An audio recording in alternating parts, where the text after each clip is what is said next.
Qadrli do'stlar, sizlar bilishinglar kerak bo'lgan bitta narsa imminni ko'zi ojiz insonlar haqida. Chunki ular ham misol uchun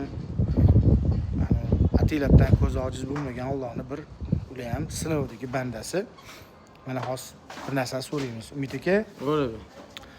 ko'zi ojizlarga bu yoqda yurgan insonlarning nima xatti-harakatlari yoqmaydi? Ko'zi ojiz odamga masalan ko'zi ojiz insonligini bilib turib, "Aka, qalaysiz?" deb qulog'iga baland gapirib muomala qilish yoqmaydi. Chunki bu narsa odamning ko'nglini xijil qiladi.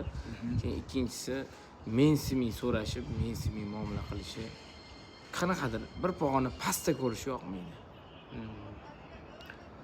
Tushunarli. Qadrli do'stlar, o'zingiz uchun bilib qo'yinglar. Endi nima desa bo'ladi? Hammamiz bir ojiz bandamiz, Allohning bandasimiz. Ko'zi ojizlar to'g'risida bu sizlar uchun kerak bo'lgan ma'lumot. Imkon qadar shu xatti-harakatlarni qilmanglar. Shunaqami Umid aka? To'ppa-to'g'ri. Sog' bo'linglar, salomat bo'linglar.